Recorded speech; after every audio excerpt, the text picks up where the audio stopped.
Microphone technical difficulties. Real quick, we're going to be looking at the KKMOON budget mechanical gaming keyboard. It's pretty awesome. Check out this video.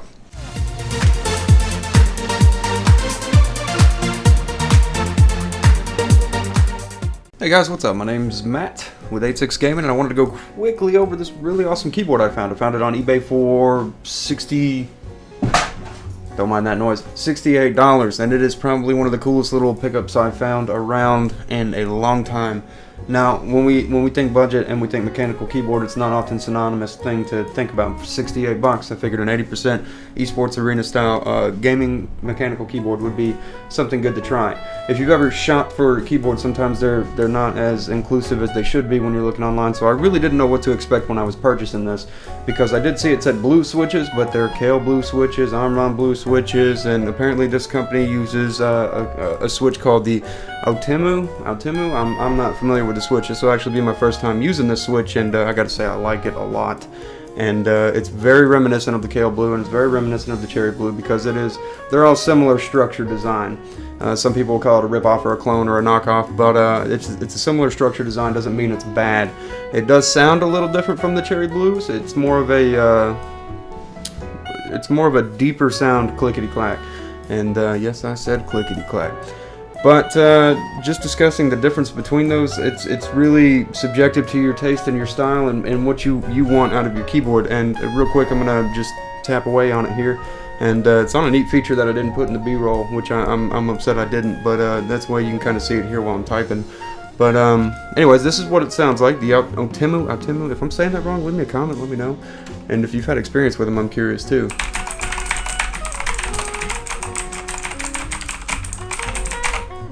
But yeah, when I pulled the cap off to look at it, I was like, it looks like a blue, but surely it's not for the price of $68. I thought maybe it was a Kale, but it wasn't. Looked closer, looked it up, found out about that, did a little bit of reading, and it's pretty subjective to your taste. A lot of people like them, and I'll say I'm a fan. I use cherry browns on that one, and these will have Kale blues in them when I do the review on these Gambius ones behind me. But these are actually really comfortable, really nice switches. Now, something about this keyboard, if you're somebody that just has to have your 10 key over here, your number pad, you're not going to have that with this keyboard.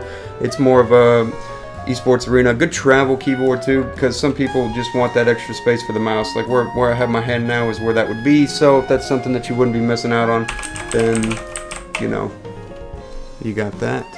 So it's got a really good aluminum design. I do like that. It's a nice, sturdy, solid, heavy keyboard.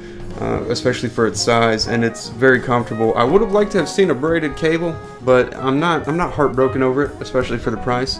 I think that I can live without that and be just fine. And the cable was actually pretty good length instead of being like a short little 3.5 foot cable.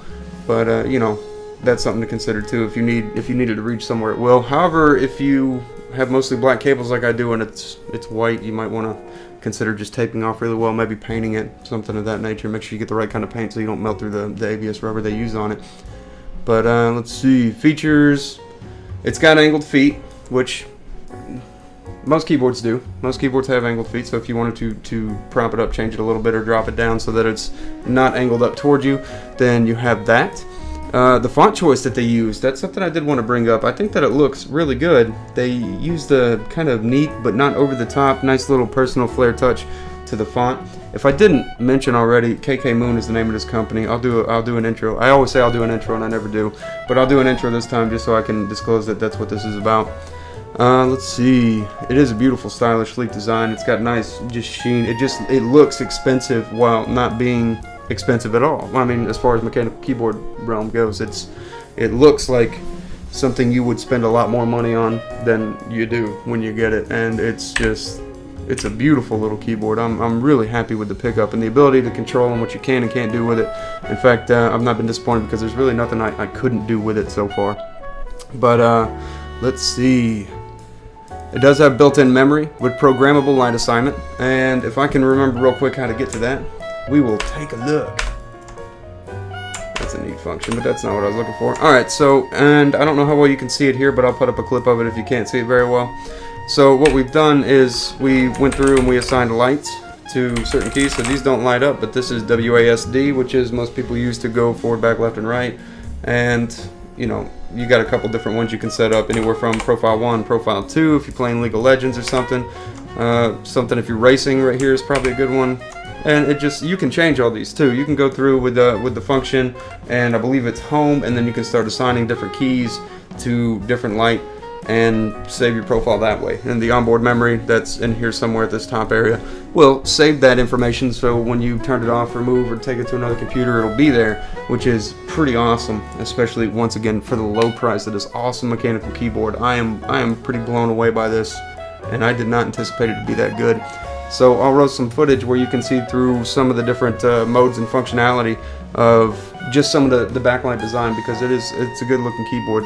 Let's see.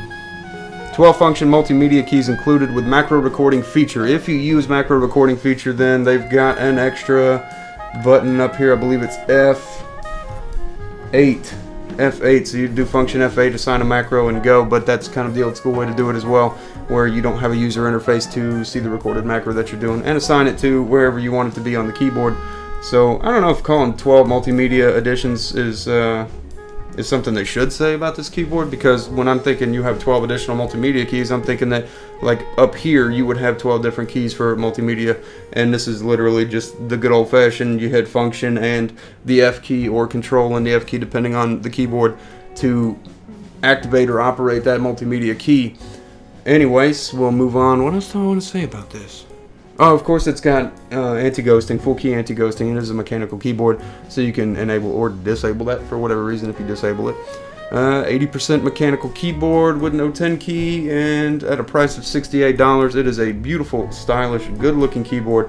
Anything I didn't cover that I did take some footage on, or close-ups of, like the keycap, so you can see for yourself how much it resembles either the Kale or the Cherry Switch, then I will put that at the end of this video. So if you want to see that, stay tuned. Otherwise, I'm going to be rolling the outro as soon as that's done, if I did do that. But, you know, if I was able to cover most of it, then I won't, obviously. So here's the outro. Y'all have a good night.